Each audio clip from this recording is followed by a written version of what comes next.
hả?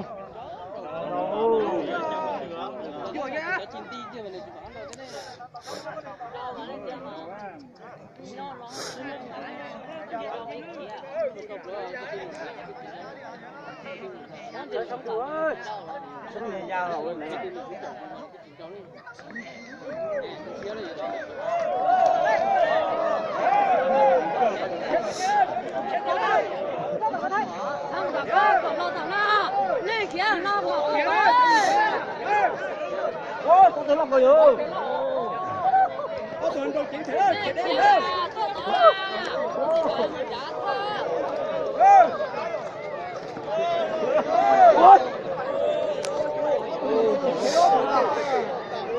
Có thể lọc rồi.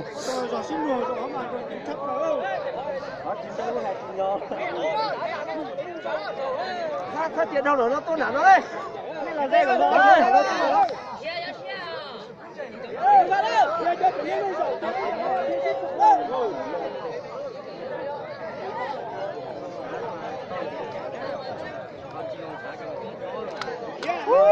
Tầm đi ra ở đâu chưa? Để cho mình nhiều tấn đây ơi. Đánh pha đó. Rất là gió rồi này.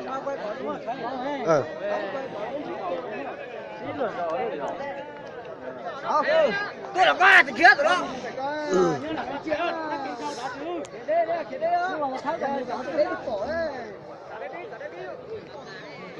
Sai chưa? Chưa, to cười. Vậy đó chị hãy vậy.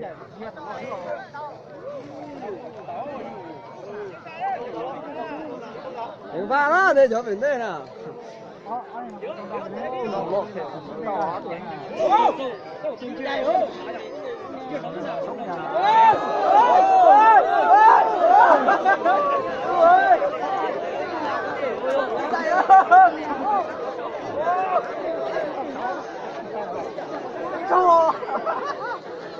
Bắt quả nữa.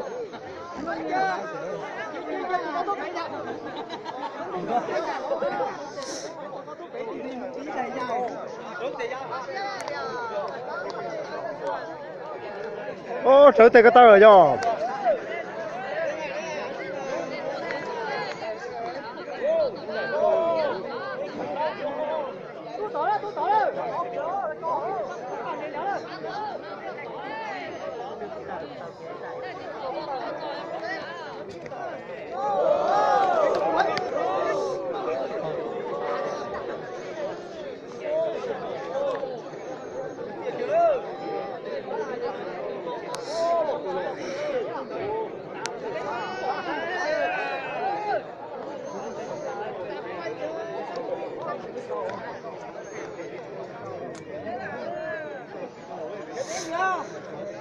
Con đi kìa.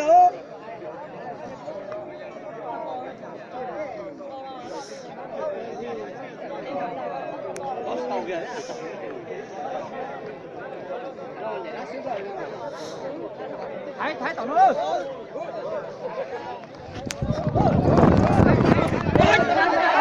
Tôi là qua.